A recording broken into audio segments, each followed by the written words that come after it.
The sound of photographic paper tearing has a distinct texture, a kind of high-pitched complaint that is amplified when the silence of the room is absolute. It is not like ripping a sheet of newspaper, which gives way immediately with a dry and docile sigh, nor like breaking a piece of cardboard that offers a clumsy and muffled resistance. Photographic paper crackles with a plastic snap, a noise that seems to retain the memory of the chemicals that once fixed the image. I was sitting on the edge of my bed with my hands resting meekly in my lap, watching the dust dance in the single beam of pale light that managed to slip through the half-closed blinds. The smell of mothballs, dried lavender, and that sweet stale confinement that houses acquire when their owners begin to outlive their place in the world floated thickly around me. A few feet from my toes, the black trash bag, huge and shiny like the shell of a giant beetle, was already half full. I bent down slowly, feeling the usual metallic pinch in my right knee, to pick up a glossy piece that had gone flying until it hit the tip of my wool slippers. It was half of the face of my husband, Vincent, his left eye, to be exact, frozen in that expression of perennial astonishment he had at family parties whenever someone turned on a camera. I smoothed the jagged edge of the photograph with the pad of my thumb, feeling the slight curve of the old paper. I am Josephine. I am 72 years old, and for 4 decades I was the most sought-after seamstress on this side of the city. My hands, which now barely serve to hold pieces of torn cardstock without trembling, once traced complex patterns, joined silks, and tamed velvets to dress others. The irony of having spent my entire life putting loose pieces together with strong thread, only to end up sitting here watching my own history being dismembered in less than 10 minutes, did not escape me.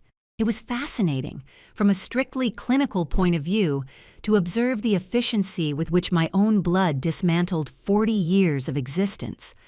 Emily, my only daughter, moved around the room with the frantic energy of a hurricane, contained in a gray tailored suit. She had entered my room without knocking just past 9 in the morning, holding a coffee in a paper cup and talking on the speakerphone of her cell phone. She did not say good morning to me.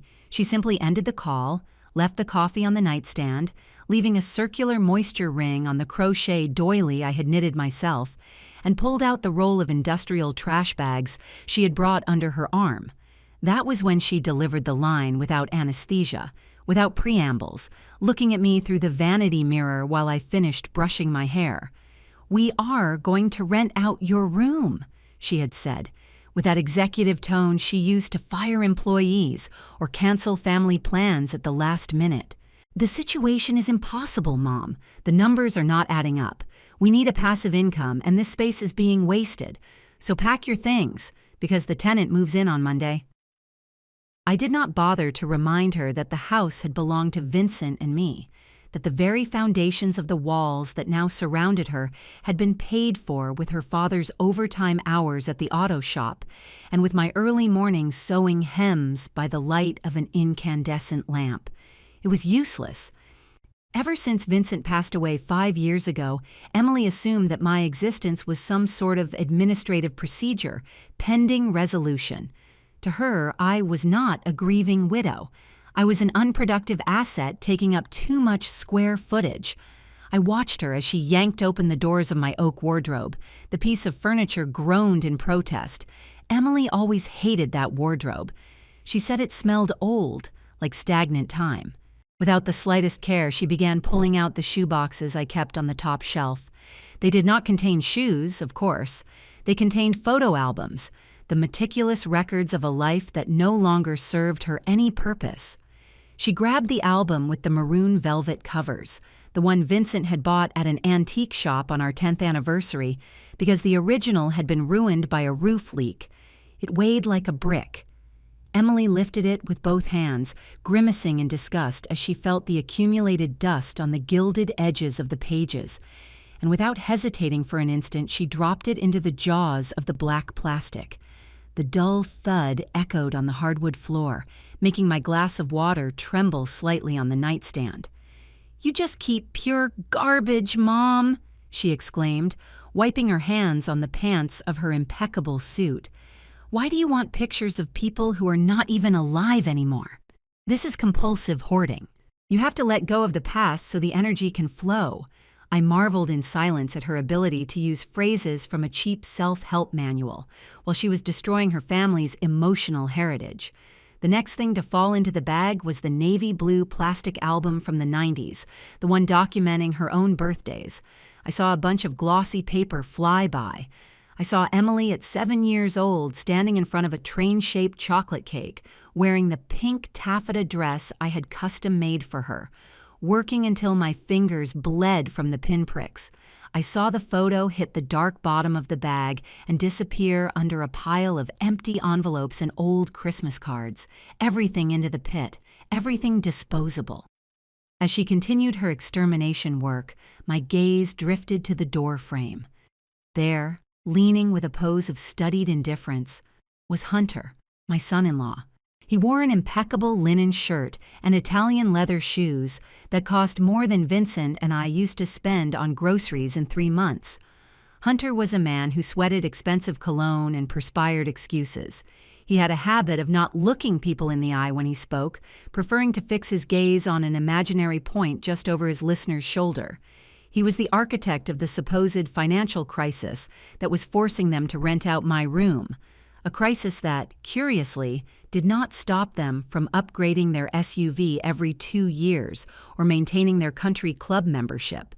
Hunter pretended to be checking emails on his phone, but I knew he was supervising the eviction. He wanted to make sure I put up no resistance, that I left in silence, withered and docile, the way an old woman is expected to behave when the young decide her time is up. "Do not worry, Josephine," Hunter said without looking up from his screen, in that unctuous voice that gave me the chills. "We set up a really nice space for you in the utility room, next to the laundry area. It is smaller, sure, but much cozier. You are going to be warmer in the winter with the heat from the dryer." The irony of his words was so thick you could almost cut it with tailoring shears. They were banishing me to the room where the maid they could no longer afford used to sleep, a cubicle with no decent windows, where the smell of bleach and dampness was perpetual, and they were selling it to me as an improvement in my quality of life. I did not answer. My silence seemed to make them more uncomfortable than any scream or reproach I could have thrown. Throughout my life, I learned that people who act in bad faith desperately need you to get angry. They need your fury to justify their cruelty, so they can say, "Look how hysterical she is. Look how irrational she has become." If you do not give them the spectacle of your pain, they are left alone with the echo of their own miserable actions. Emily, frustrated by my lack of reaction and perhaps exhausted by the physical effort of throwing so many decades in the trash, grabbed the last box left at the bottom of the wardrobe. It was a tin box that had once contained Danish butter cookies, the same one where I kept the loose photographs, the ones that never made it into the albums. The photos of our first bus trips to the coast, the movie tickets from when we were dating, a curl of Emily's hair from when she was a baby. She opened the tin lid, looked at the contents with absolute disdain, and with a sharp flick of her wrists, dumped the box over the black bag. A rain of faces, gray landscapes, frozen smiles, and pieces of time fell into the void. Some photos missed the bag and scattered across the bedroom floor like dead leaves falling from a sick tree. "We are going to rent out your room. Get this old garbage out of here," Emily yelled, finally losing her executive composure. Her face was red, beaded with sweat, and the vein in her neck pulsed with an irrational fury. "I do not have time for your nostalgia, Mom. We have debts. The business is losing money, and you are sitting here taking up space that is worth its weight in gold. So pack what you need and go down to the bottom room right now." The silence that followed her scream was absolute. Even Hunter looked up from his phone, surprised by his wife's volume. Emily was breathing heavily, looking at me with a mix of defiance and hidden shame. She was waiting for the explosion. She was waiting for me to stand up, to beg her for my things, to cry while hugging her legs, pleading for mercy for her father's memory. But I did not give her that pleasure. I felt the familiar heat of tears welling up at the edges of my eyes. It was a physiological response, treacherous and inevitable. The body cries when a piece of it is torn away. It is its natural mechanism. But I was not going to let them see my weeping turned into a spectacle of weakness.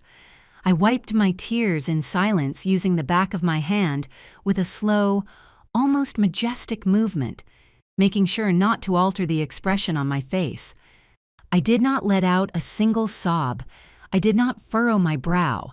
I simply brushed the moisture from my cheeks like someone brushing a speck of dust off an expensive coat.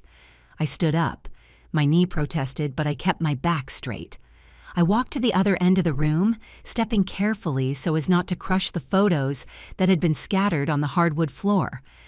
I went to the corner where I kept my old brown leather suitcase, the same one I had taken on my honeymoon to the mountains.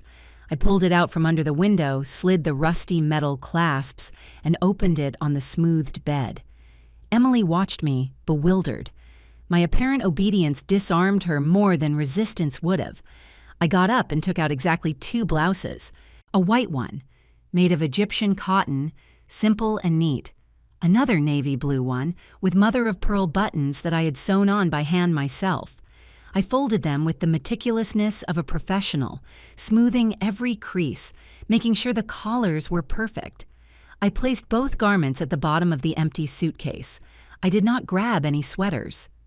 "What are you doing?" Emily asked, her voice losing its authoritarian edge, replaced by a tone of genuine confusion. "Are you only going to take that? What about the rest of your clothes?" I did not answer her. I closed the suitcase, securing the hardware with 2 dry clicks that sounded like gunshots in the silent room. I grabbed the worn leather handle.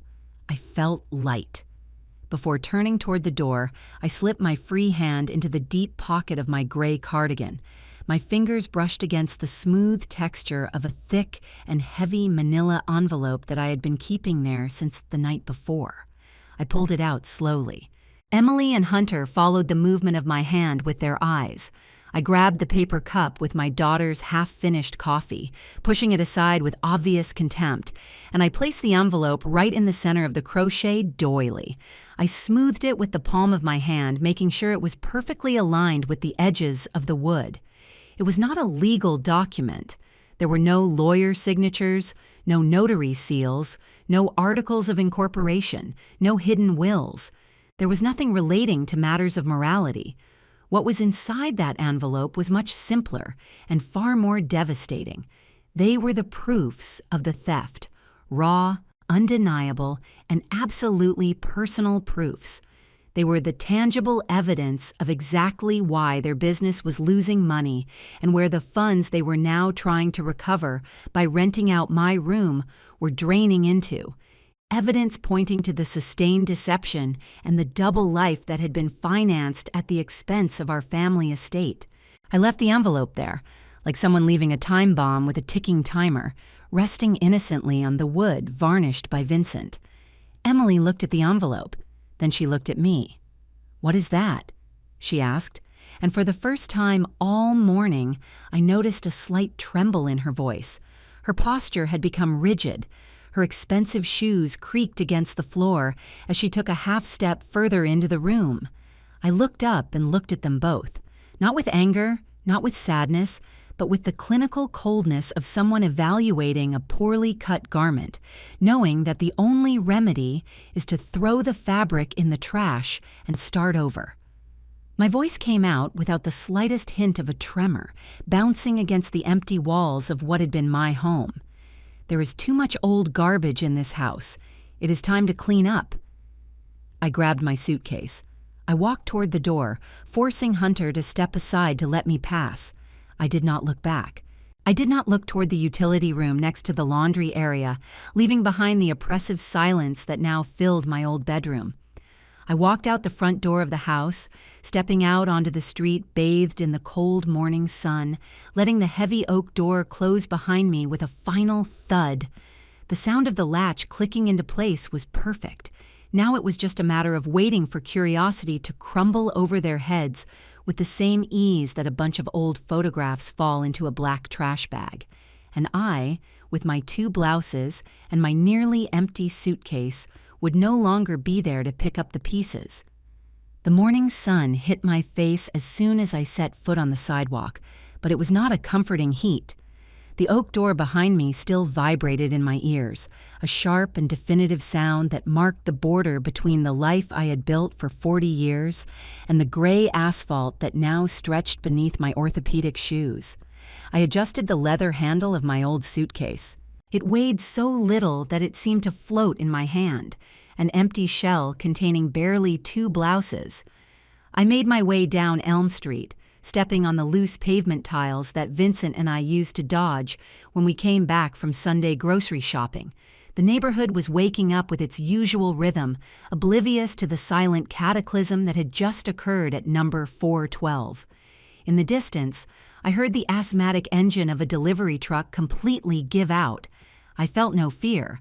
I felt, on the contrary, an absolute mental clarity, the same icy concentration that invaded me when I had to cut a piece of very expensive silk, knowing that a single mistake with the scissors would ruin the entire dress.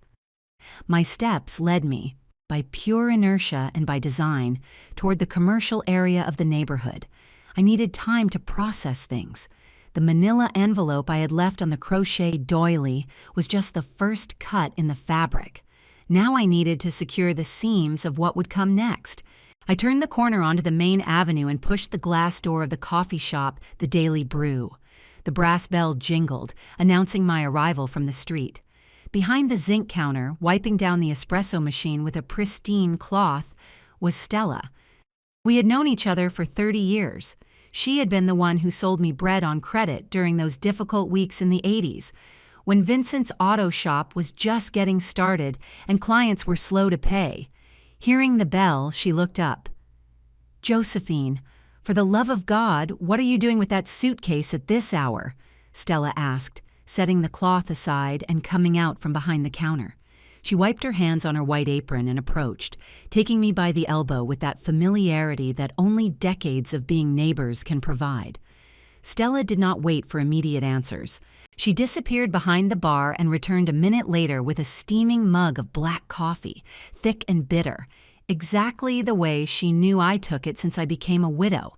She placed the mug in front of me and sat in the chair opposite mine, resting her elbows on the Formica table.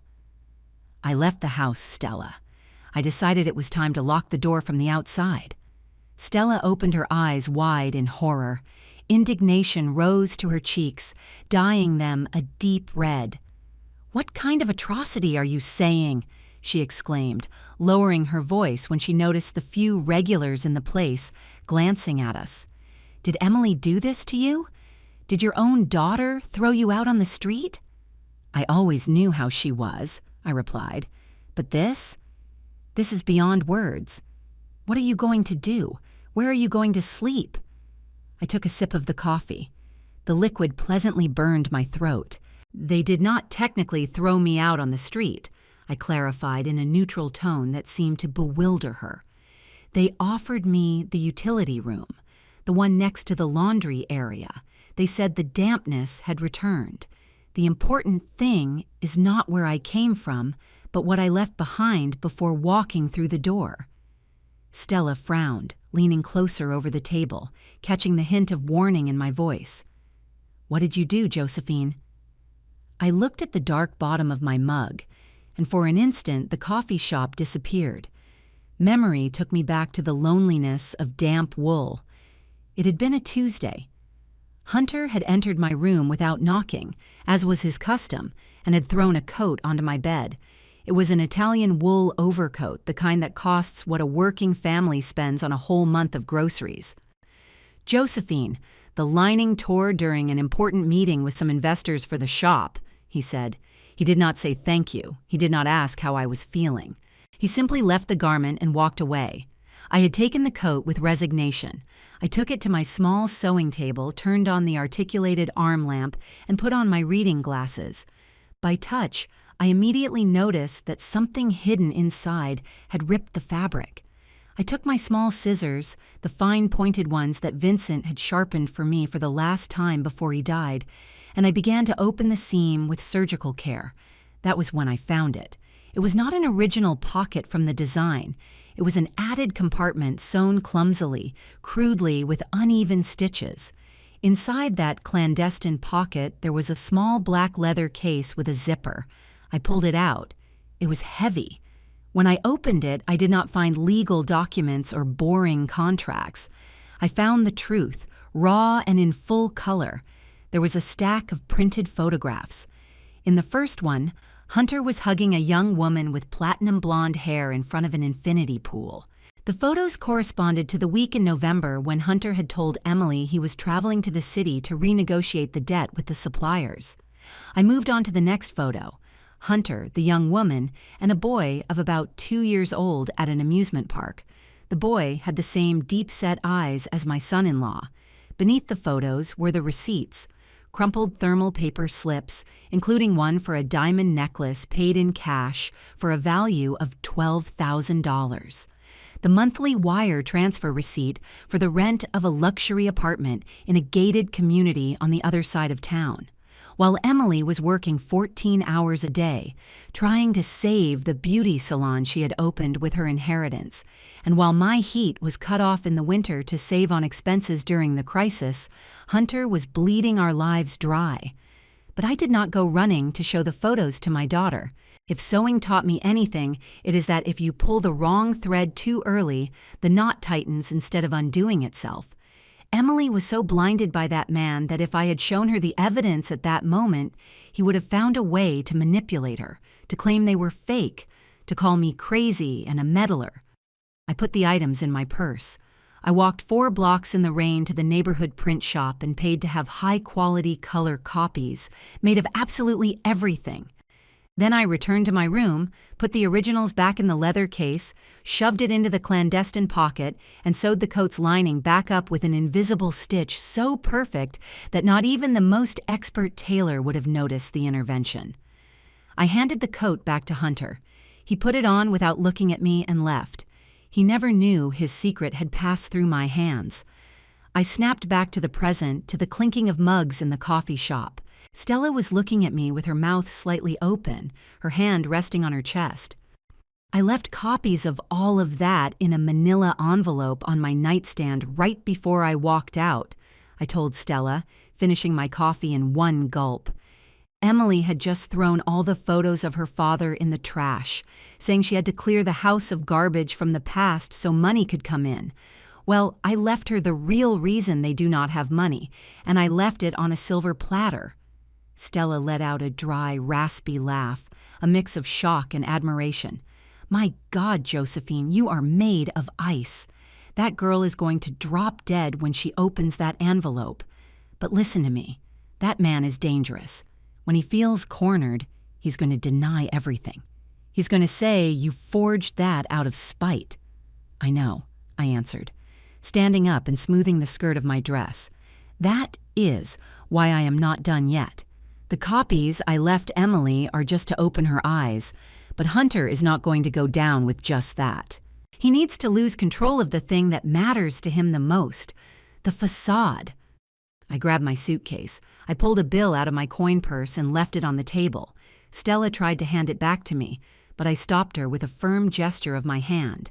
Charge me for the coffee, Stella. I am not a charity case. And if anyone from the family comes asking for me, tell them you saw me pass by but that you have no idea where I went. You have my word, Josephine. Take good care of yourself, and if you need a bed, the spare room upstairs at my house is empty. I thanked her with a nod of my head and stepped back out into the cold. I walked to the bus stop and took the number 42, the one heading toward the city's industrial district. The ride lasted almost 40 minutes. I sat in the very back row hugging my suitcase, watching out the window as residential buildings gave way to metal warehouses, brick smokestacks, and streets stained with motor oil. I got off at the corner of Martin Avenue. The deafening noise of angle grinders and the smell of welding filled the air. I walked half a block to a dark green metal gate that was wide open. Above it, a faded sign read, the Piston Machine Shop. I walked into the shop. The floor was covered in sawdust to absorb the grease stains. In the back, leaning over a disassembled engine block, was Robert. He was wearing blue coveralls stained with black grease, holding a wrench the size of my forearm. Robert had been the foreman at Vincent's auto shop for 20 years. He was a man of few words, with hands rough as sandpaper, but possessing an unbreakable loyalty.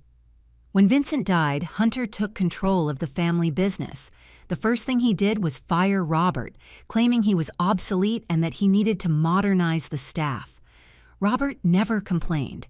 He simply opened his own small shop on the outskirts of town and took the best clients with him, the ones who knew that Hunter could not tell a carburetor from a coffee maker.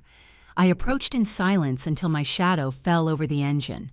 Robert looked up, squinting to focus through the grime on his safety glasses, and straightened up abruptly. "Mrs. Josephine," he murmured in surprise, dropping the wrench, which clattered against the metal. "What are you doing around here, and with luggage?" Robert looked for a clean rag. He wiped his hands as best he could and walked over. I did not waste time on pleasantries. I opened my purse and took out a second envelope, thinner than the manila one, but just as devastating. I held it out to him. "I need a favor, Robert, one that will settle a very old score." He took the envelope cautiously, leaving dark smudges on the edges of the white paper. "Just name it, Mrs. Josephine. For me and for Mr. Vincent's memory, anything you need." "Hunter threw me out of my house this morning," I said. Robert clenched his jaw and the muscle in his neck tensed. "He offered to let me sleep in the utility room so he could rent out my bedroom. He says the shop is bankrupt, that the numbers do not add up." "That miserable fool could not run a lemonade stand," Robert growled, spitting on the ground with disgust. "He sank your husband's 40 years of hard work in 5. He blew through the reserve fund and stopped paying suppliers months ago. The whole industry knows he is on the ropes." "He is not on the ropes, Robert. He is stealing," I corrected him, pointing to the envelope he was holding. "Inside, there are copies of the receipts for the things Hunter buys with the money he owes the suppliers. There are lease agreements for a luxury apartment, credit card statements with expenses at jewelry stores, and overseas trips." Robert opened the envelope, took out the papers, and reviewed them quickly. His eyes widened when he saw the numbers. A bitter laugh, loaded with accumulated resentment, escaped his lips.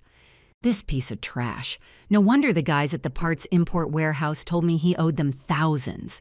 He cried poor to them, saying the market was at a standstill." "Exactly. I already made sure my daughter discovers the truth at the house, but I need that truth to hit the streets as well. If Hunter convinces Emily that this is all something I made up, he will keep using the name and the credit my husband built to stay afloat. I want you to deliver those copies to the suppliers he owes money to the parts warehouse guys, to the union reps, to the bankers, to everyone he scammed by claiming the family business was in crisis." Robert put the papers back in the envelope and slipped it into the inside pocket of his coveralls, patting it with his hand. His gaze had changed. It was no longer just loyalty. It was the anticipation of a poetic justice he had spent years waiting to execute. "Consider it done, Mrs. Josephine.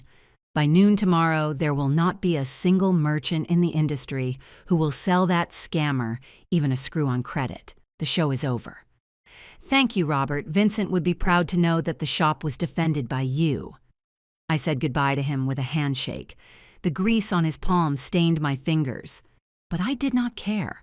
It was the first time all day I had touched something that felt genuine, completely clean of hypocrisy. I left the shop and hailed a taxi. I gave the address of a modest boarding house downtown, run by Margaret, an old client whose party dresses I used to hem. It was a clean, quiet place, with waxed hardwood floors and the smell of real, not synthetic, lavender. Margaret welcomed me without asking uncomfortable questions.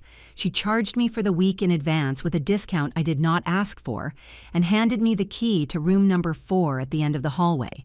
The room was small, barely big enough for a twin bed, a nightstand, and a narrow closet, but it had a window overlooking an inner courtyard filled with pots of red geraniums.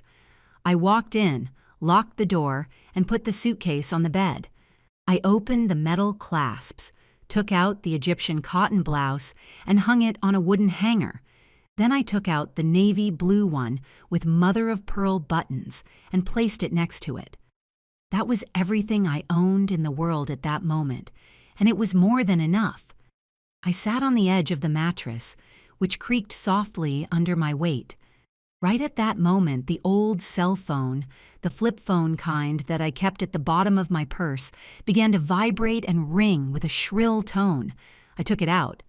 Flashing on the small screen was the caller ID, Emily Home. I stared at the screen for several seconds. I let it ring once, twice, 3 times. The sound filled the monastic silence of the boarding house. I knew exactly what was happening back at the house I had just abandoned. I knew the envelope had been opened. I knew the photos that had not ended up in the black trash bag were now scattered across the crochet doily, screaming the truth no one wanted to hear. On the 4th ring, I flipped the phone open and brought it to my ear. I did not say hello, I simply breathed. "Mom." Emily's scream on the other end of the line was an explosion of hysteria, crying and desperation. Her ruthless executive voice had completely vanished, replaced by the high-pitched tone of a little girl whose world had just collapsed. "Mom, please, tell me this is a lie. Tell me this is some sick joke of yours because you got mad about the bedroom." The background noise was chaotic. I could hear Hunter screaming profanities, the sound of glass shattering against a wall, hurried footsteps stomping on the hardwood floor. "I do not play jokes, Emily," I replied, my voice sounding as flat and calm as the surface of a frozen lake. "Much less do I spend money on color copies to make them." "Hunter says they are faked," Emily sobbed, her ragged breathing drowning out her words. "He says they are edited, that someone paid you to ruin him, that you hate him, and that is why you did this. The photographs have the date printed on the edge, sweetheart, and the jewelry store and rent receipts have his signature. I know your husband's signature. I saw it dozens of times on the paperwork you signed handing him the management of your father's shop." There was a heavy silence on the other end, interrupted only by Hunter's distant screams, swearing revenge and demanding she hand him the phone. Emily seemed incapable of forming a word, trapped between the denial of her blindness and the physical evidence that was now burning her hands. "Why did you not tell me?" Emily finally whispered, her voice broken, dragging the words out as if they weighed 1,000 pounds. "Why did you wait until today? Why did you let me treat you like that this morning if you knew all this?" I settled my back against the iron headboard of the bed, looking at the red geraniums through the window. "Because if I had told you with words, you were going to defend him, Emily. You would have said I was senile, that I was a meddling mother-in-law, that I was making things up out of spite. You needed to see it with your own eyes. You needed the truth to spill out of your own trash bag, the very same one where you threw your father's memory." "Mom, please, come back to the house," she pleaded, panic taking over every syllable. "You cannot leave me alone with this. I do not know what to do, the debts, the business. I do not know if he is going to leave me out on the street. Come back. I swear we are not renting out your room. I swear you can stay in your space." The irony of her offer hung in the air, heavy and pathetic. Now that her house of cards was collapsing, suddenly my room was no longer a wasted asset. Suddenly the old, burdensome mother was turning into the only available lifeboat. "The diamond bracelet in the photo cost $12,000, Emily," I said, completely ignoring her pleas. "The monthly rent for the bedroom you were going to charge me for was not even $300. Do the math. The business is not losing money because of the space I was taking up. It is losing money because of the space you gave to a liar. "Do not hang up on me," Emily screamed, sensing my move. "Do not leave me alone." "I am already settled in my new home," I answered evenly. "I have a very nice window and it does not smell like bleach or a dryer. Clean your house, Emily. Get the real garbage out of there. And when you do, maybe, someday, I will answer your phone calls again." I snapped the phone shut, cutting the connection. The silence of the boarding house returned, dense and peaceful. I turned the cell phone completely off, took out the battery, and left it on the nightstand. I took off my shoes, felt the relief in my tired knees, and lay down on the woven bedspread. The mechanism was in motion. The bomb had detonated in the house, and by noon tomorrow, Robert would make sure the shockwave destroyed Hunter's reputation on the streets.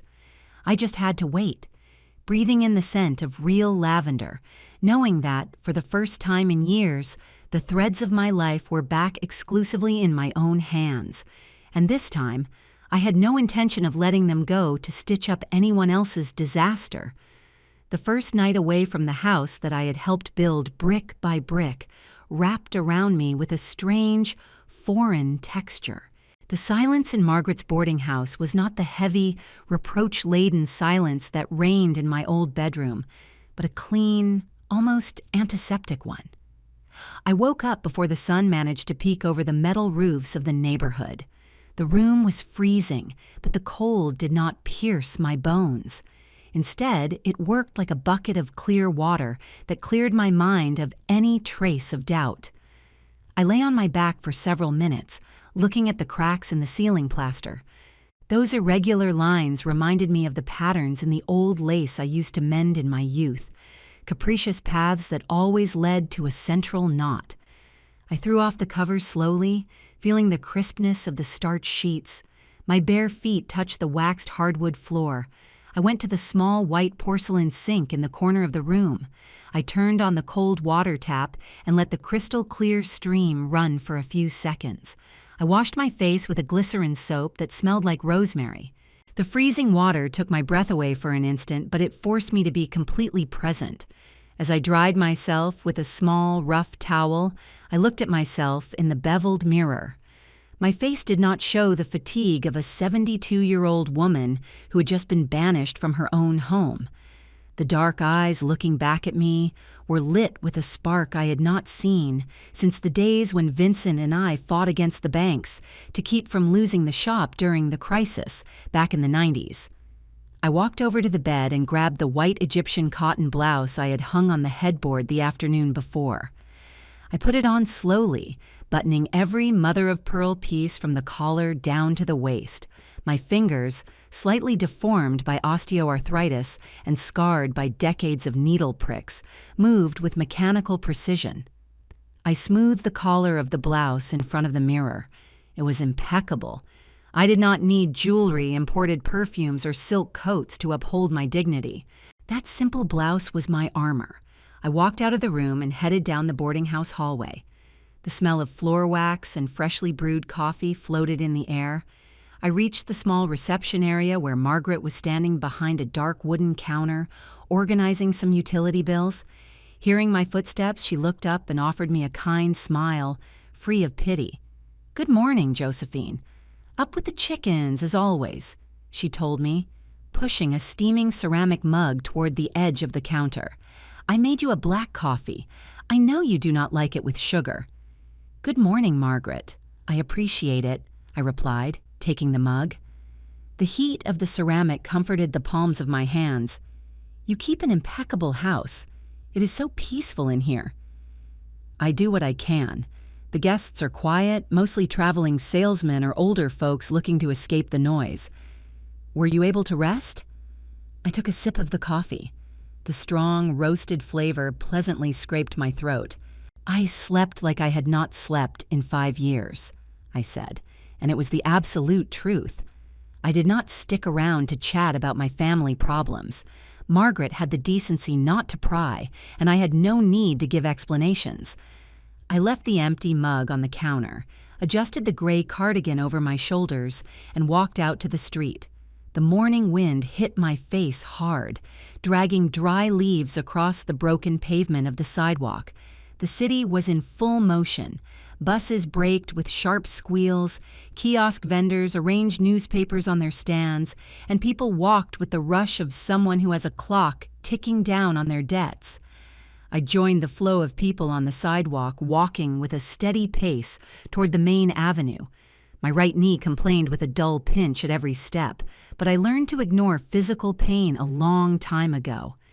Pain is just information, and at that moment my body was informing me that I was alive. While waiting at the bus stop, I watched a young man in a suit crossing the street in a hurry. He had a phone glued to his ear and gestured arrogantly, stopping traffic with the palm of his hand as if he owned the asphalt. That image, that familiar arrogance, acted like a key in my memory. The sound of the avenue's engines faded away, and suddenly the smell of exhaust fumes was replaced by the unmistakable stench of industrial disinfectant, ethyl alcohol, and boiled hospital food. 5 years ago. The hospital room was square, white and oppressive. Vincent was lying in the clinical bed surrounded by monitors that beeped with a maddening monotony. The massive heart attack had left him paralyzed on his left side and had stolen his ability to speak clearly. His breathing was a hoarse, labored wheeze, like a broken bellows. I was sitting in a rigid plastic chair by the window, knitting a baby booty to calm my anxiety, even though there was no baby on the way. The door to the room swung open, banging against the rubber doorstop. Hunter walked in, followed by Emily. He was wearing one of his custom-made suits and that sickeningly sweet perfume that always made me nauseous. He did not say hello. He walked right to the foot of my husband's bed, blocking my view. "Father-in-law, how are we doing today?" Hunter asked, raising his voice as if Vincent were deaf instead of paralyzed. His tone carried that fake joviality that used car salesmen use right before they scam you. Vincent moved his eyes toward him. In my husband's gaze, I saw the same flash of distrust that had accompanied us since the day Emily brought that boy home. Vincent tried to mumble something, but only a guttural sound came out. "Take it easy. Do not strain yourself," Hunter said, stepping closer to the side of the bed. "Emily and I are handling everything at the shop. The guys are working well, but there is some bank paperwork we need to move to make payroll. And since you are the only name on the accounts, things are getting complicated for us." I stopped knitting. The metal needle hung suspended in the air. Emily, who was standing by the door with red eyes, looked down at the floor. Hunter pulled an ink pad from the pocket of his jacket. Then he pulled out a folded document. Without looking at me, without asking permission, he took Vincent's right hand, the only one that still had mobility, and pressed it against the black ink. "It is just for the bank, father-in-law, so production does not stop," Hunter lied with the smooth voice of a snake. Vincent tried to pull his hand away. His fingers curled in a gesture of resistance, and his eyes searched for me, desperate, silently pleading for help.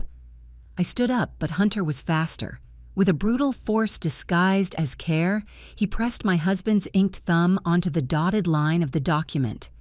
"Done. You are all set. Get some rest, Mr. Yee-T." "Vincent," Hunter said, wiping my husband's finger with a paper tissue that he then tossed into the trash can. It was in that exact moment that the gesture occurred, the one that haunted me every single night for 5 years. While he was adjusting the sheet over Vincent's chest, Hunter skillfully slid his fingers over my husband's right wrist. With a quick, practiced movement, he unclasped the solid gold watch Vincent had inherited from his grandfather, the one he never took off. "I better take this, so it does not get lost with all the nurses moving around, father-in-law. Shall I keep it at the house for you?" Hunter said, slipping the watch into his pants pocket without waiting for an answer. Vincent let out a muffled groan. A tear rolled down his right cheek, getting lost in the folds of his neck. I took a step forward, my throat dry, ready to scream, ready to tear the watch and the document away from that thief. But Emily looked at me. My daughter looked at me with an expression of such deep, fragile pleading that it paralyzed me. If I spoke, if I exposed Hunter right then and there, my daughter's marriage would break apart in front of her father's deathbed. I chose silence. I chose to swallow the humiliation to protect Emily's illusion, foolishly believing that my sacrifice would keep the family together. The deafening hiss of the air brakes on the number 15 bus snapped me back to the sidewalk. The memory dissolved, but the cold fury it had left in my chest remained fully intact. I got on the bus, swiped my card through the fare machine, and walked down the narrow aisle until I found an empty seat by the back window. The trip took almost an hour. The bus left the downtown area, leaving behind the office buildings and glass windows to venture into the southern neighborhoods. Here, the streets were narrower, the trees fuller, and the houses lower with exposed brick facades and black iron gates. It was a working-class landscape, the exact environment where Vincent and I had started our life together. I rang the bell at the corner of Pine Street and stepped off through the back doors.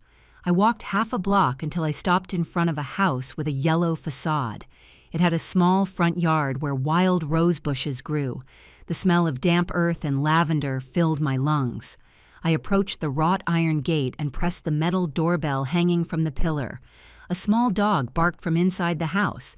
Seconds later, the wooden door opened and a short woman with stark white hair pulled into a tight bun stepped out onto the porch. She was wearing a checkered apron over a thick wool dress and was drying her hands with a dish towel. She looked up toward the gate. Her eyes, framed by thick tortoiseshell glasses, widened. "Josephine," Linda exclaimed, dropping the dish towel to the floor. Linda had been the accountant and administrative secretary at Vincent's shop for 25 years. She was a woman of precise numbers with a dry personality, but unyielding loyalty. She knew every bolt, every invoice, and every supplier in the business. 2 weeks after Vincent's funeral, Hunter had fired her without severance, claiming a supposed staff restructuring. Linda, proud and silent like me, packed her cardboard box and left without making a scene, disappearing from our lives entirely. Linda unlocked the padlock on the gate with trembling hands and ushered me in. We did not share an effusive hug. Women of our generation do not usually waste hugs, but she grabbed me by the forearms and looked at me with an intensity that was worth more than any words of comfort. "Come in, please. It is freezing out here," she said, closing the gate behind me and guiding me inside the house. Linda's kitchen was warm, illuminated by the natural light coming through a skylight in the ceiling. There was an aluminum kettle on the lit stove, letting out a soft whistle. I sat in a pine chair next to the round table, which was covered in a sunflower print oilcloth. Linda poured 2 cups of red tea and placed them on the table, along with a plate of water crackers. She sat across from me, resting her elbows on the oilcloth. "I heard what happened yesterday at the shop," Linda said without preambles. Her voice was firm, maintaining that authority of someone accustomed to correcting financial ledgers. "Robert called me last night. He told me he visited the suppliers and the bank folks. He told me Hunter is cornered. The market woke up today knowing that the pretty boy in a suit does not have a dime to his name and has been stealing for years." I blew on the steam rising from my teacup before speaking. "It was time for the show to drop, Linda. Hunter tried to throw me out of my own home so he could rent out my bedroom and pay off his debts. I left my daughter copies of her husband's expenses, the trips, the mistress's apartment, the jewelry, everything." Linda nodded slowly, taking a water cracker and snapping it in half with a dry crunch. "Robert told me you were the one who detonated the bomb. I knew this day would come, Josephine. Sooner or later, the filth floats to the surface. But if you came all the way out here, to my house, it is because the job is not finished yet." I looked her in the eyes. Linda knew me too well. She knew the financial proofs were enough to destroy Hunter's credit on the streets, and that the photos were enough to break Emily's heart. But Hunter was an expert manipulator. He could blame the crisis. He could cry tears of repentance in front of Emily. He could claim it was a moment of weakness. I needed the final blow. I needed to drive a stake through the heart of his supposed moral superiority. "You are right," I affirmed, resting my cup on the saucer with a soft clink. "Emily called me yesterday, desperate. Hunter is trying to convince her that it is all a setup on my part. He is trying to buy time. And I know, because I know my daughter, that if he cries to her enough, she will doubt me. I need the missing piece, Linda. I need what I asked you to keep the day you were fired." Linda left the other half of her cracker on the table. Her expression hardened. She stood up from the chair without saying a word. She walked out of the kitchen, and I heard her footsteps echo down the wooden hallway until she reached what I assumed was her bedroom. The silence in the kitchen was only broken by the ticking of an owl-shaped wall clock.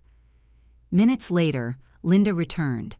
She was holding an old shoebox tied with a thick cotton string. She placed it on the sunflower oilcloth right in the center of the table, as if she were setting down a live explosive. "Hunter tore the entire office apart the day he tossed Vincent out onto the street in a pine box," Linda said, patiently untying the knot in the string. "He was looking for the deeds, the official ledgers, the checkbooks. He took everything that had a legal letterhead, but like a good, ignorant man who despises manual labor, he never looked under the false bottom of the old desk drawer."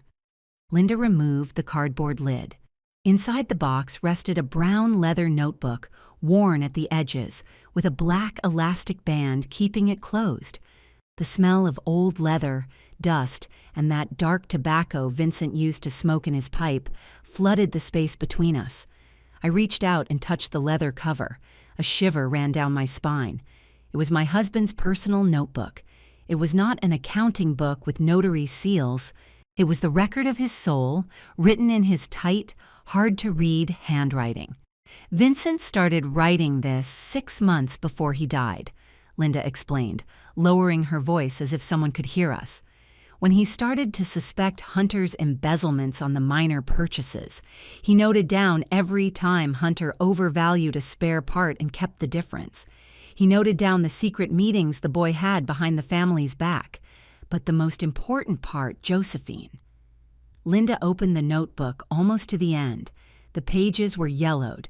She looked for a specific page marked with a frayed red ribbon. "The most important part is here." I looked at the page. There were no numbers. There was a long text, written in a shaky hand. The handwriting of a man who knew his body was failing him. It was dated 3 days before the massive heart attack that put him in the hospital. The heading read, "For my little girl, Emily, for you to read when I can no longer protect you."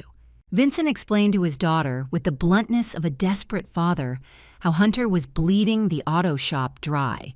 He explained that he had discovered her husband's double life, the gambling debts and the mistress. He begged her to open her eyes, not to hand over the signatures for the family estate. Vincent described Hunter not as a businessman in crisis, but as a systematic parasite. It was a moral confession, a cry of warning written from the agony of a man who saw the ruin coming and had no time to stop it. "He never gave it to her," I whispered, feeling a lead knot in my throat. "He did not have time," Linda confirmed. The heart attack knocked him down that same week, and when Hunter forced him to sign the power of attorney at the hospital, Vincent could no longer speak to warn Emily. "I found the notebook when I was cleaning out the desk the day they fired me. I hid it in my purse. I knew that if Hunter saw it, he would burn it in the backyard. I kept this for 5 years, Josephine, waiting for the day when Emily would be ready to take the blow without it killing her." I ran my fingertips over the blue ink of my husband's handwriting. There was no law firm in the world that could invalidate the weight of that confession. It was not a legal document that Hunter could fight in a courtroom. It was the voice of a dead man rising from the grave to point out his killer right in front of his own daughter. "What are you going to do with that?" Linda asked, crossing her arms. "Hunter is hosting a dinner tomorrow night at the Cherry Club. Robert confirmed it for me. He is going to gather the last 3 private investors of the shop to ask them for an emergency financial bailout. He's going to tell them the bankruptcy is the fault of inflation, that he is a victim of the market. He is going to use Emily as a prop, as always, to drum up pity and show family unity." I looked up from the notebook.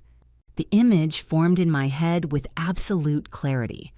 Hunter in his custom-made suit, smiling through gritted teeth, sweating cheap cologne, while Emily, wearing makeup to hide the dark circles from yesterday's crying, sits beside him pretending the marriage is still intact.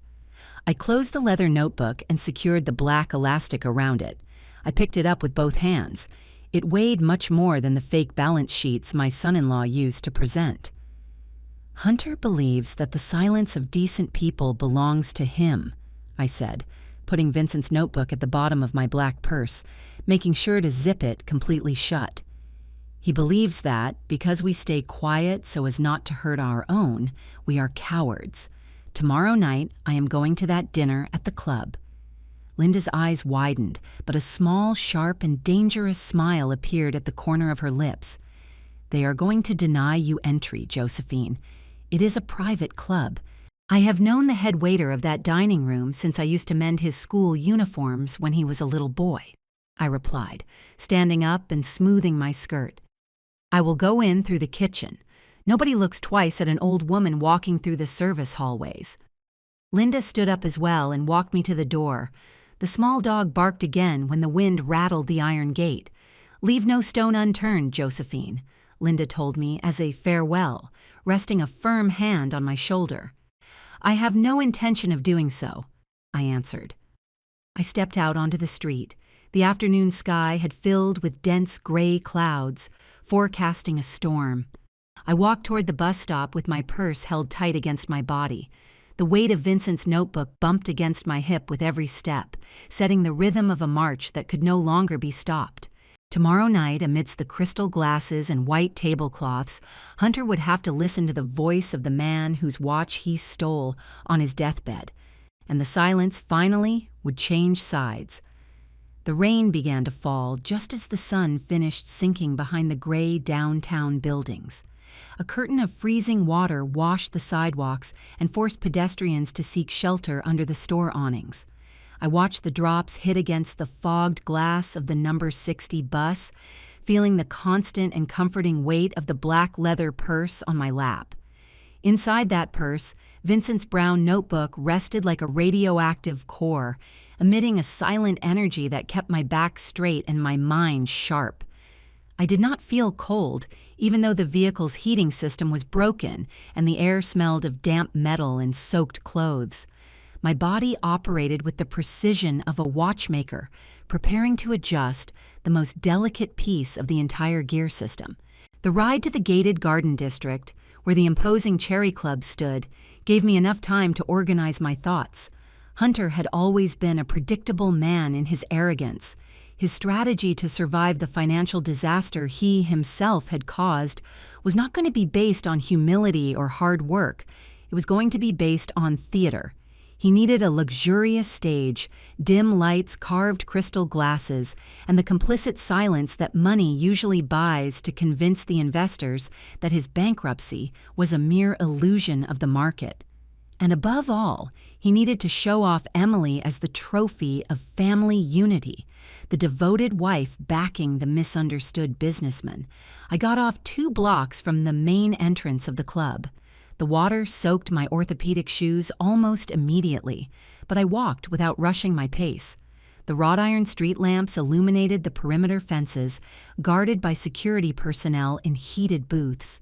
Of course, I did not head for the members' entrance, where luxury cars dropped off their occupants onto a red carpet under a massive waterproof awning.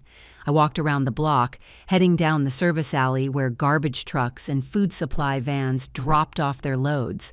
The metal door to the kitchen was cracked open, letting out a cloud of steam that smelled of clarified butter, truffles, and red wine reductions. I slipped inside without making a sound. The contrast between the cold street and the suffocating heat of the industrial kitchen fogged up my glasses for a moment. I took them off, wiped the lenses with the edge of my gray cardigan, and stood next to the stainless steel shelves where trays of raw vegetables were stacked. Dozens of cooks and prep workers moved with a frantic rush, shouting orders and clashing pans. Nobody noticed the old woman in a white blouse dripping water onto the white tiles. "What are you doing here?" "This area is for staff only," a deep voice said behind me. I turned around slowly. It was a tall man dressed in a flawless tuxedo, with dark hair slicked back and a clipboard in his hand. His brow was furrowed with authority, ready to call security. But as his eyes focused on my face, the severity melted away, replaced by genuine astonishment. "Mrs. Josephine," Philip whispered, lowering the clipboard. "Good evening, Philip," I replied, offering the slightest of smiles, barely a movement of the lips. Philip had grown up in my neighborhood. He was the son of the lady who sold us vegetables at the Saturday market. Throughout his entire adolescence, I had mended the pants of his school uniform, darned the elbows of his sweaters, and tailored the borrowed suit he wore to his prom. Now he was the head waiter at the most exclusive club in the city. But in his eyes, I still saw the boy to whom I used to give Annis cookies while he waited for the sewing machine to finish his hem. "For God's sake, Mrs. Josephine, you are soaking wet," Philip said, looking around nervously to make sure the general manager was not nearby. "What are you doing here? If security sees you—" "I did not come to cause problems that will get you in trouble, Philip. I need you to place me near the Oak Room. I know Hunter, my son-in-law, is having a private dinner there tonight. I'm not going to go in just yet. I just need a spot where I can see and hear without being seen, until the time is right." Philip swallowed hard. The Oak Room was the most expensive space in the club, reserved for high-level meetings where absolute secrecy was expected. I knew I was asking him to risk his job, but I also knew that working-class loyalty has much deeper roots than the rules of a rich man's club. My son-in-law is trying to steal my late husband's name and honor, Philip, and he is using my daughter to do it. Today, I have come to stop him. Philip asked no further questions. He nodded firmly, set the clipboard down on a counter, and gestured for me to follow him. We walked down a narrow, dimly lit hallway used exclusively by the service staff to move between the different dining rooms without crossing paths with the members in the main corridors. We stopped in front of a double wooden door that had a small rectangular glass window at eye level, covered by a black sheer curtain on the inside. "This is the service door to the Oak Room," Philip whispered, leaning in close to my ear over the distant noise of the kitchen. "The sheer fabric lets you see inside without the people at the table noticing you are there. I will make sure none of the boys go in to serve the main course until you give me the signal. Take your time, Mrs. Josephine." I squeezed his forearm in gratitude, and Philip disappeared down the hallway, leaving me alone in the shadows. I approached the small window and pressed my face against the glass. Through the dark weave of the fabric, the interior of the room was revealed with an insulting clarity. It was a circular room paneled in mahogany wood, with a crystal chandelier hanging from the ceiling and a carpet so thick it surely drowned out the sound of any footstep. In the center, a round table covered with a pristine linen tablecloth seated 5 people. Hunter was there. He wore a midnight blue suit that fit his shoulders perfectly, and he gestured with that rehearsed confidence that had always made my stomach turn. He was holding a glass of red wine by the stem, swirling the dark liquid while he spoke to the 3 guests. I recognized them immediately from the descriptions Robert, the mechanic, had given me years ago. To Hunter's right was Mr. Gallagher, a bald man with a reddish face, owner of one of the largest trucking fleets in the region. To his left, Sylvia Miller, a woman with stiff posture and thin-framed glasses representing a private investment fund. And across from Hunter sat Mr. Sterling, a heavy-set man with gray hair, the oldest financial partner Vincent had ever had. And next to Mr. Sterling, shrinking into her high-backed chair, was Emily. Seeing my daughter caused a sharp pain in the center of my chest. She was wearing a black silk dress that was too big for her, evidence of the pounds she had lost in recent weeks. Her hair was perfectly styled, but the heavy makeup around her eyes could not hide the swelling from her crying, nor the violet shadow of despair that darkened her gaze. Emily kept her hands clasped in her lap, staring blankly at her empty plate, nodding mechanically every time Hunter mentioned her. She was terrified. Surely Hunter had convinced her that very afternoon that the proofs I left at the house were forgeries. an attempt by a bitter mother to destroy them, and that if she did not support him at this dinner, they would lose everything. As I watched Hunter put an arm around Emily's shoulders in a gesture of fake protection, a memory forced its way into my mind with the strength of a physical blow. It was the third memory, the heaviest of them all, the one I had kept under lock and key because it hurt too much to breathe it in. It was the night before Emily's wedding. It was raining the same way it was raining today. I had woken up at 2 a.m, and upon noticing that Vincent's side of the bed was empty, I went down to the shop. I found him sitting on a metal stool under the flickering light of a fluorescent tube. He was wearing his work coveralls, and his hands were stained with black grease. In front of him, the space where his imported lathe had rested for 15 years, a machine he had restored piece by piece himself, and which was his greatest pride, was completely empty. Only the oil stains remained on the concrete floor. "Where is the lathe, Vincent?" I had asked him, feeling the air escape from my lungs. Vincent wiped his hands with a dirty rag without looking me in the eyes. "I sold it this afternoon, Josephine. The guys from the South Side shop came and took it away in a truck." Hunter, who at the time was just our daughter's conceited fiancé, had demanded that the wedding banquet be held in the main ballroom of the country club, arguing that his business contacts could not be hosted in a neighborhood hall. But conveniently, Hunter had all his funds tied up in fixed-term investments, leaving Vincent with the burden of paying for a party that cost more than the shop produced in 6 months. "Vincent, that was your favorite machine. You needed it for precision work," I told him, stepping closer to touch his tired shoulder. He looked up. His eyes were red from lack of sleep and exhaustion, but he forced a smile full of a tenderness that broke my soul. "The lathe does not matter, my love. Tomorrow, when I see my little girl walk into that ballroom wearing the white dress you sewed for her, happy as can be, it will all have been worth it. Emily's smile is worth all the iron in the world, and if this boy makes her happy, I will make sure they never lack for anything."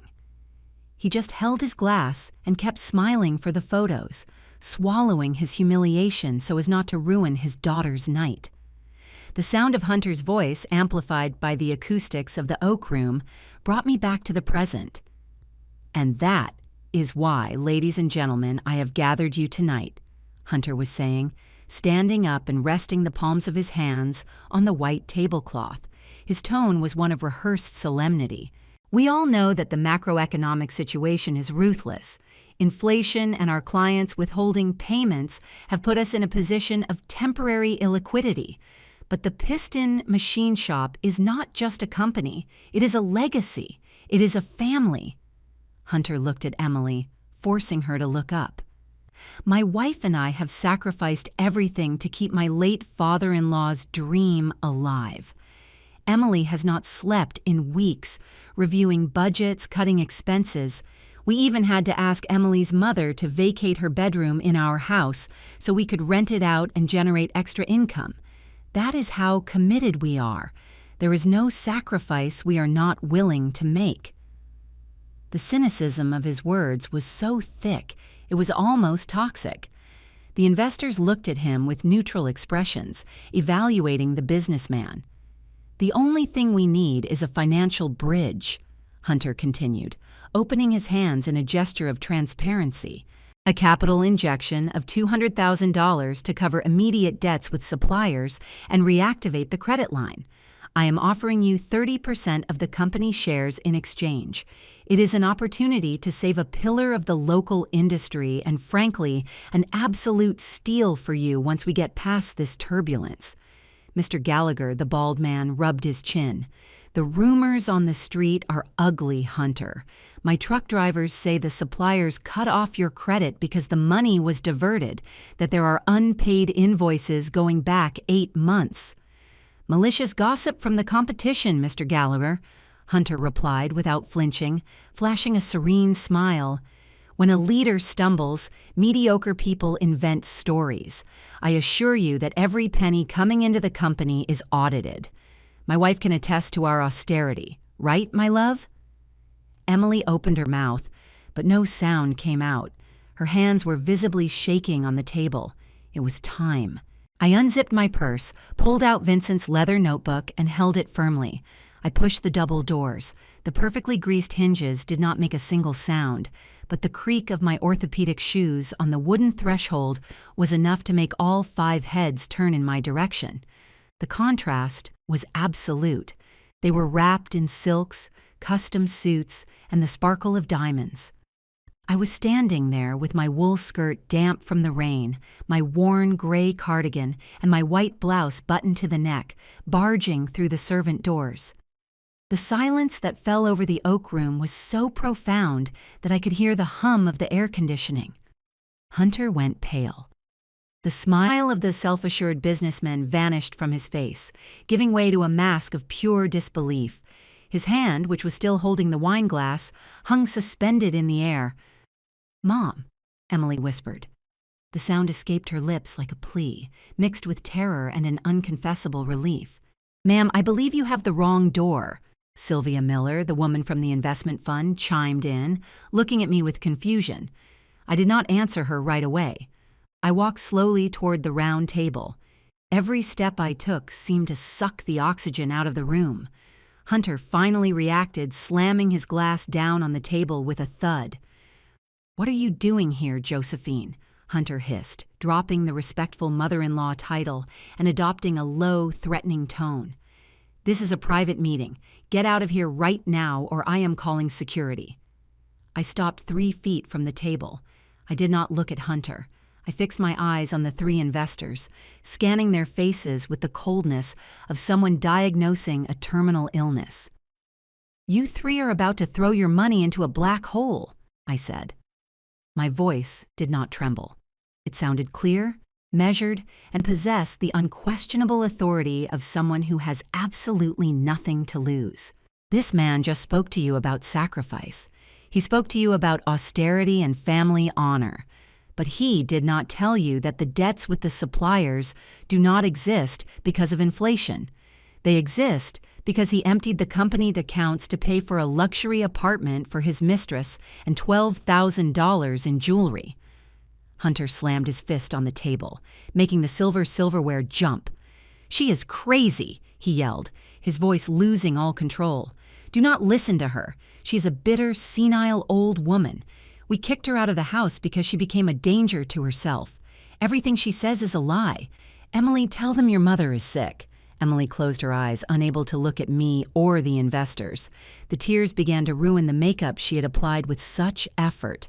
"I did not bring bank statements, ladies and gentlemen," I continued, completely ignoring my son-in-law's screams. I raised my arm and showed the brown leather notebook.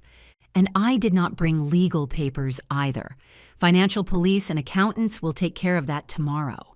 What I brought today is something this man cannot forge, nor hide, nor destroy." Hunter's eyes went wide when he recognized the notebook. He took a step toward me with the obvious intention of snatching it away. But Mr. Gallagher, the trucking boss, stood up and blocked his path with his massive frame. "Let her speak," Mr. Gallagher growled, glaring at Hunter with lethal distrust. I turned to my daughter. Emily opened her eyes and looked at me. It was the gaze of a 7-year-old girl whose scraped knees I used to bandage, begging for the pain to go away. "Your father did not die blind, Emily," I told her.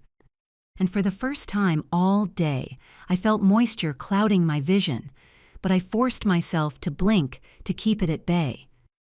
Vincent knew exactly what this man was doing. He knew he was cheating on you and robbing us blind, but he kept quiet to protect you, so he would not break your heart right in front of his deathbed.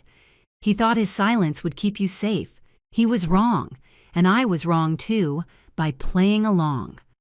I slipped off the black elastic, keeping the notebook closed. I opened the yellowed pages until I reached the red ribbon bookmark. The silence was so deathly that the rustle of the old paper sounded like a gunshot. "Vincent wrote this 3 days before the heart attack that killed him," I announced, never taking my eyes off Emily. Then I looked down and began to read with a steady voice, making sure every word reached all corners of the room. I discovered the hidden credit card statements in his briefcase, the trips he took with that other woman while he told you he was going to renegotiate debts. I am dying, my daughter, and my greatest pain is not my failing heart, but leaving you tied to a thief who smiles at you while stripping you of what we built for you. Do not give him your signatures. Do not let him take control. I beg you to forgive me for not having the courage to throw him out when I had the strength to do it." Emily broke down in sobs, covering her face with her hands. It was not the crying of business embarrassment, it was the unbearable pain of knowing that her father had agonized, knowing the truth, suffering Hunter's abuse in silence out of pure love for her. Hunter was paralyzed. His breathing was ragged, and beads of cold sweat broke out on his forehead. He looked at the investors, trying to articulate a defense, searching for the magic words that had always saved him. It is a forgery," Hunter stammered, but his voice lacked strength. It sounded hollow, pathetic. "She copied my father-in-law's handwriting. It is a trap." Mr. Sterling, Vincent's oldest partner, slowly rose from his chair. He picked up his linen napkin, wiped the corners of his mouth, and tossed the fabric onto his half-eaten plate. He looked at Hunter with a disgust so deep it was as if he were staring at a squashed insect. "I have known Vincent's handwriting for 30 years, Hunter," Mr. Sterling said, his voice loaded with absolute contempt. "I signed 1,000 contracts right beside him. Nobody could imitate that tight handwriting he had. You have turned out to be far worse scum than the rumors on the street claimed. You are not just a bad manager. You are a miserable human being." Sylvia Miller stood up as well, picking up her designer purse. "The meeting is over, and it goes without saying that our fund will not put a single penny into this company as long as you have anything to do with it. I suggest you call your lawyers, because the entire market is going to know about this first thing tomorrow morning." Mr. Gallagher nodded in silence, buttoning his jacket. The three investors turned their backs on Hunter and walked toward the main doors of the room, leaving him completely ignored, wiped off the map of people who mattered. Hunter stood alone in the middle of the luxury that no longer belonged to him. The mask had shattered into 1,000 pieces. He looked at me, and for a second I saw pure, distilled hatred shining in his eyes. He made a move to take a step toward me, but he stopped. He knew there was nothing he could do to me anymore. His power resided in deception and the silence of others, and I had just burned both to the ground. I walked over to the table. Emily was still crying, leaning against the mahogany wood. I placed Vincent's leather notebook on the white tablecloth, gently pushing it until it touched my daughter's arm. "Here is what they did not let go into the trash," I said, my voice soft but relentless. I did not wait for Emily to lift her head. I did not wait to see Hunter collapse into the empty chair. I turned around and walked toward the service door, feeling that the air I was breathing was, for the first time in 5 years, completely mine. The mechanism had fulfilled its perfect purpose. The truth had finally claimed its space. And I still had a lot of cleaning to do before calling it a finished job. The service hallway of the Cherry Club felt much longer on the way back, or perhaps it was the sudden lightness of my own footsteps altering my perception of the distance.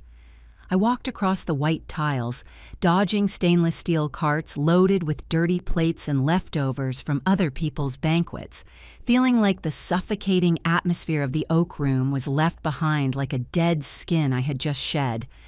The air in the industrial kitchen was still thick, permeated with the vapors of melted butter and beef broth. But upon pushing the heavy metal door that led to the alley, the night welcomed me with a slap of freezing, pure air. The rain had stopped while I was inside, leaving behind black, shiny asphalt that reflected the yellowish light of the street lamps, as if the ground were covered in broken mirrors. I paused for a moment under the doorframe, closing my eyes and filling my lungs until the cold ached in my chest. The black leather purse hanging from my left shoulder was no longer heavy. The brown notebook, that silent record of Vincent's agony and sacrifice, had stopped being my burden and had become the doom of those who deserved it. For 5 years, I had carried that weight, believing that silence was a form of love, a trench to protect my daughter from devastation.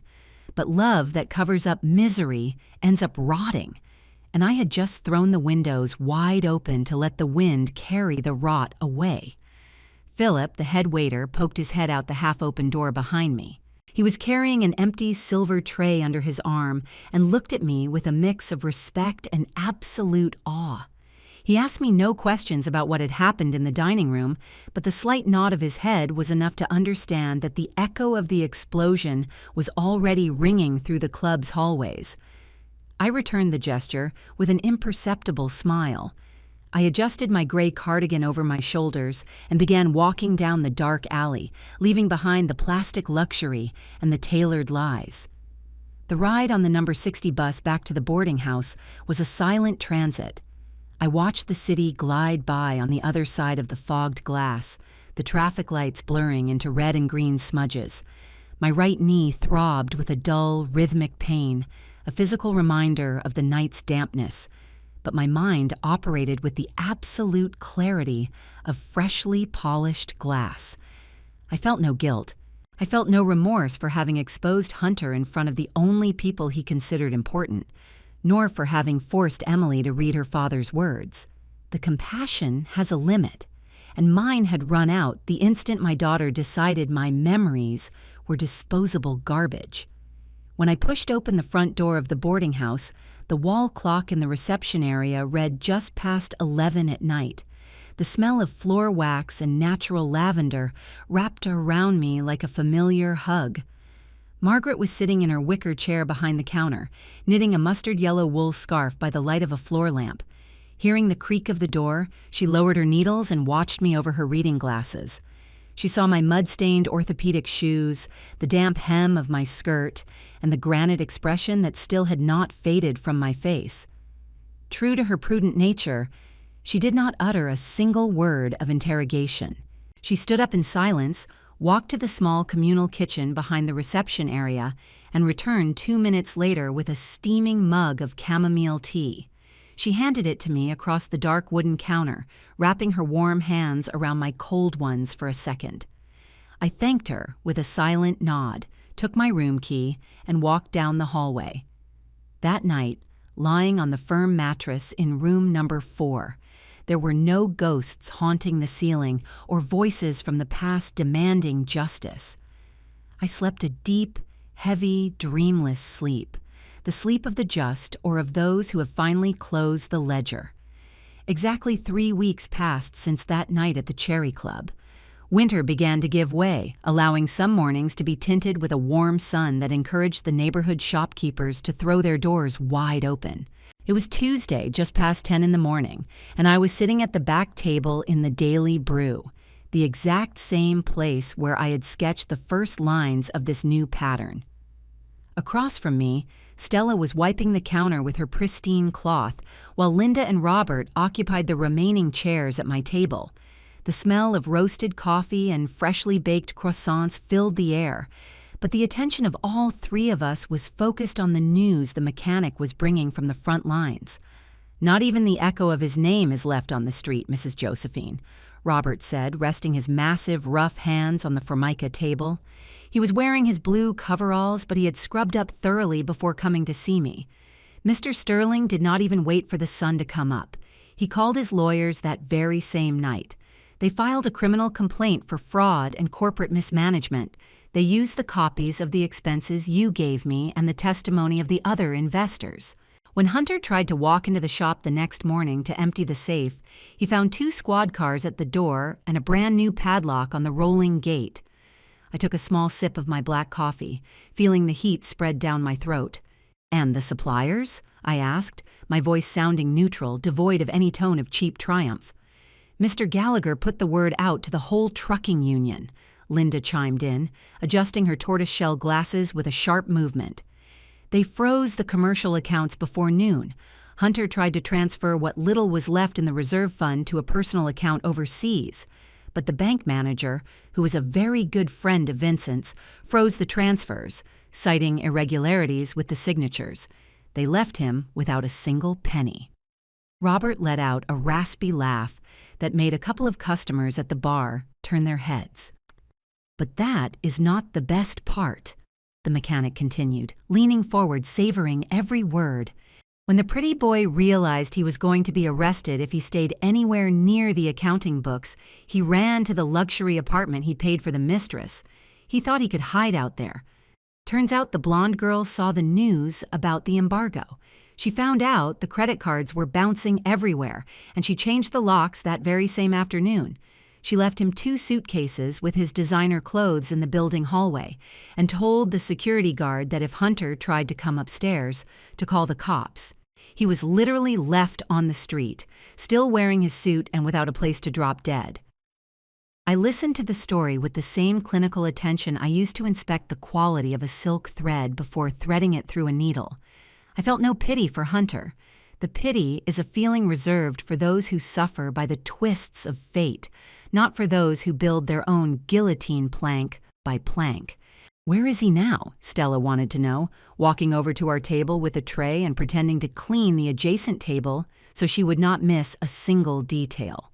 "Renting a dingy room above a dive bar down by the port," Linda replied, her tone completely devoid of mercy.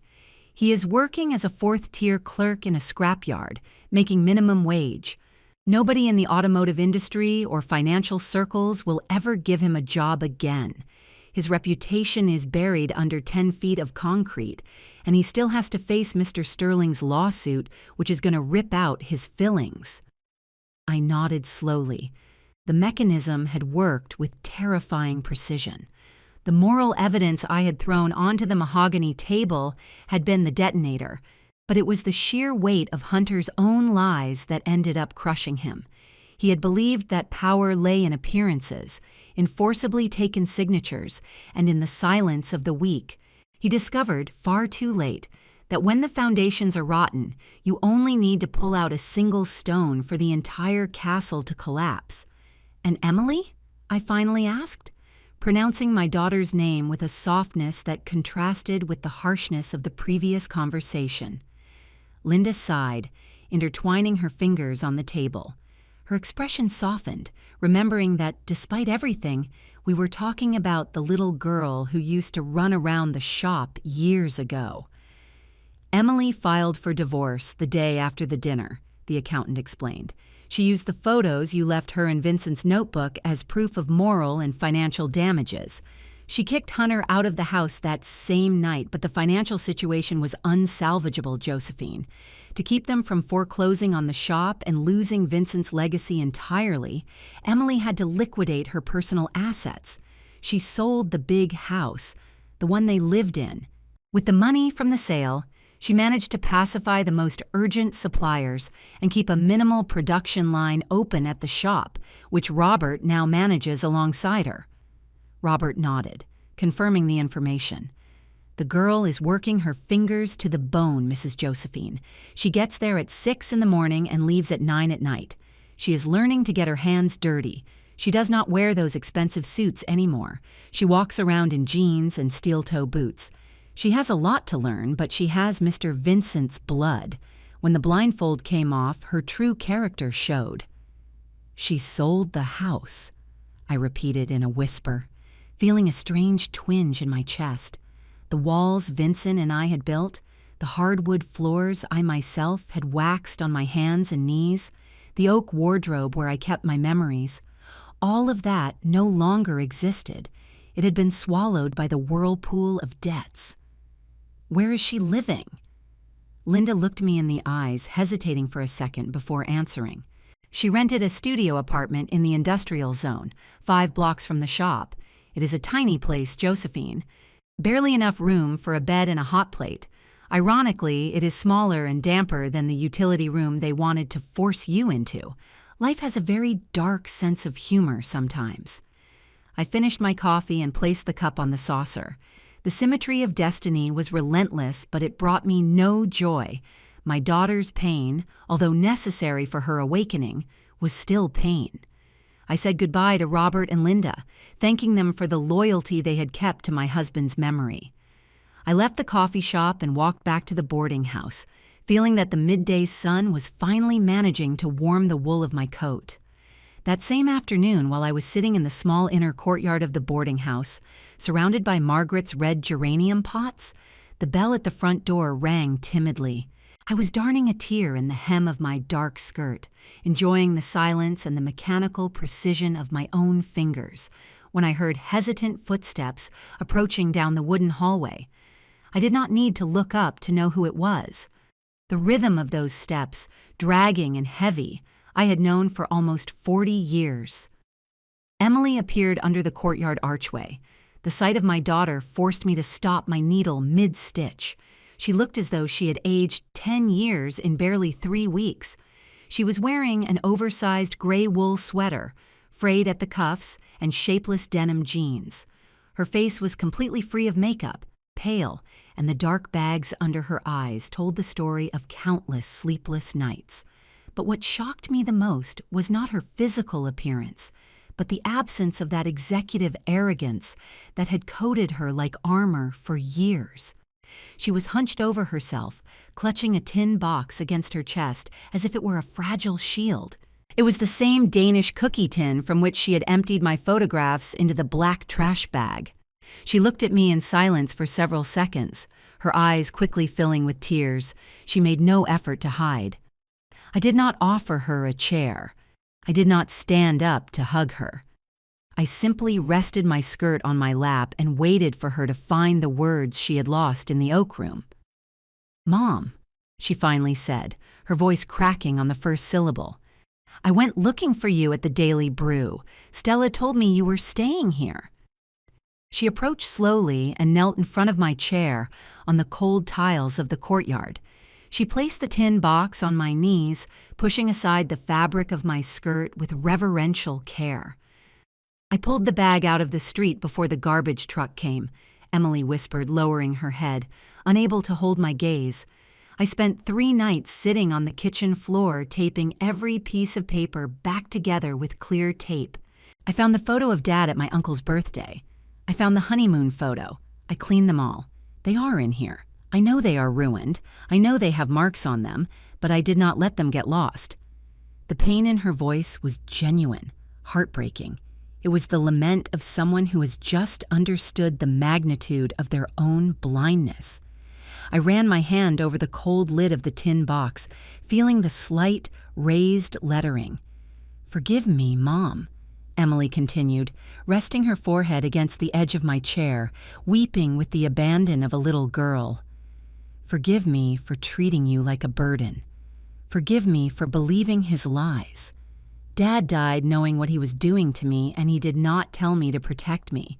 And you stayed quiet all these years for the same reason. You endured my contempt. You endured me humiliating you just to keep my family from breaking.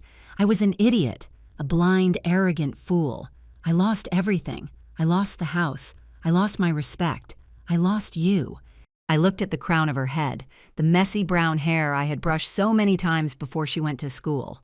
Maternal instinct, that primal and treacherous force that had driven me to silence Hunter's thefts for half a decade, roared inside me, demanding that I pick my daughter up, hug her, tell her everything was going to be okay, and that I would fix her world.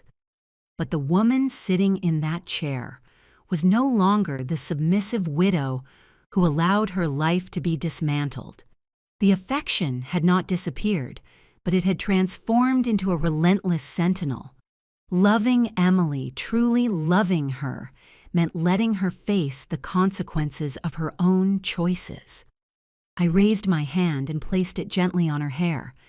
Emily sobbed harder, feeling the contact, clinging to the fabric of my skirt. "I forgive you, Emily," I said, and my voice sounded firm, warm, but completely devoid of any promise of salvation. "I forgive you for the photos, for the bedroom, and for the words you said to me that morning. You are my daughter, and there is no mistake in this world that can erase that fact." She lifted her face, her red eyes shining with hope, perhaps expecting me to tell her that we would live together again, that we would join our ruins to rebuild the past. "But I am not going to fix this mess for you," I continued, slowly pulling my hand away from her head. For 40 years, your father and I stitched the seams of your life together so you would never feel the cold. We protected you so much from failure that you ended up confusing our devotion with weakness. Now you have to learn to handle the needle. You have debts to pay, a shop to rebuild, and pride to piece back together. Nobody is going to do it for you." Emily swallowed hard. The childish hope in her eyes was slowly replaced by a mature and painful understanding. She nodded, wiping the tears from her cheeks with the back of her hand, a gesture so similar to my own that it almost made me smile. "I know," she murmured, standing up with effort as if her bones weighed too much. "I am working with Robert. We are getting the backlogged orders out. It is hard, but I feel like Dad is there, in the noise of the machines." "Your father was always a man of steel and grease, Emily. Find your own strength in there." She did not try to hug me or plead anymore. She took a deep breath, straightened her shoulders a bit under the baggy sweater, and looked me in the eyes, this time as an equal. "Are you going to be okay here?" she asked, looking around the modest boarding house courtyard. "I have always known how to take care of myself," I answered, picking up the tin box with both hands. "Go to work, Emily. You have an empire to clean up." I watched her walk away down the hallway, her footsteps sounding much firmer than they had upon her arrival. When she disappeared through the front door, I opened the tin box. There they were, hundreds of fragments of my history, clumsily held together with strips of clear tape. The scars crossed the faces of Vincent and a young Emily, indelible marks of the fracture. I stared at them for a long time and then closed the box. The scars did not bother me. They were proof that what is broken can be held together if one has enough patience, but they were also the certainty that things are never exactly the same again. Time, with its indifferent and healing march, moved forward without asking permission. 6 months after that afternoon in Margaret's courtyard, the geography of my life had settled onto new, bright terrain. I did not return to the boarding house. With the savings I had quietly accumulated during the years, Hunter thought he controlled everything, and with a modest pension that Linda helped me process without middlemen, I rented a small apartment on the 3rd floor of an old building, right across from the town square.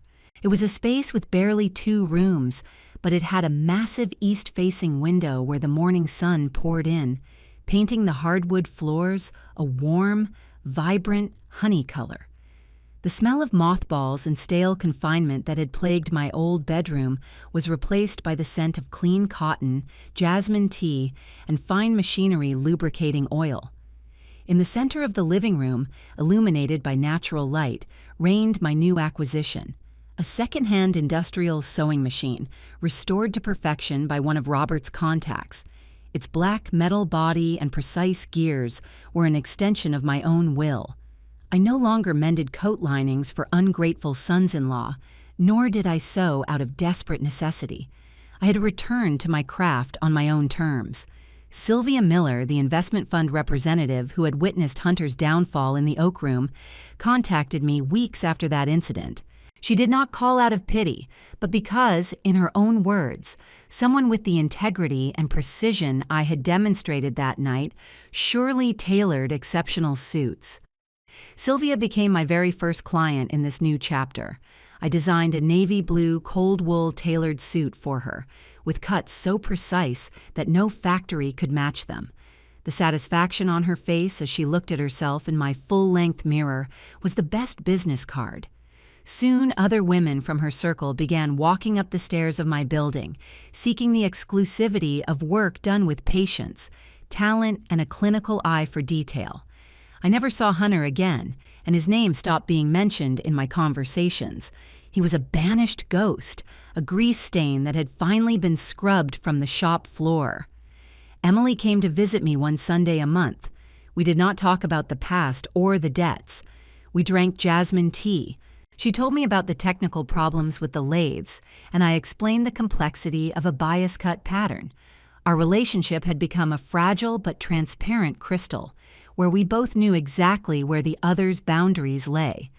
She had stopped being the arrogant executive to become a working woman, with rough hands and a humble gaze, and I had stopped being the shadow in the corner to reclaim absolute control over my space.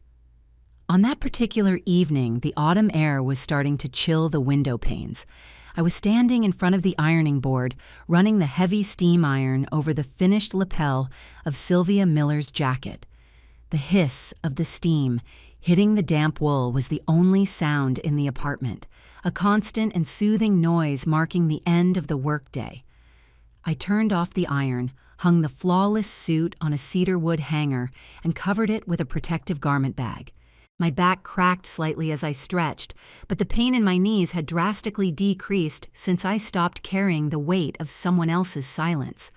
I walked into my bedroom, turning on the small nightstand lamp that cast a warm circle of light over the smoothed bed. I opened my closet door.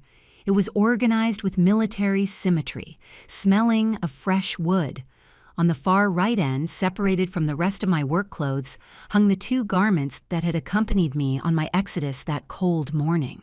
The white Egyptian cotton blouse and the navy blue one with mother-of-pearl buttons.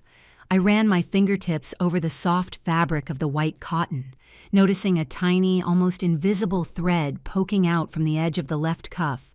With an automatic movement, I opened the top drawer of the dresser.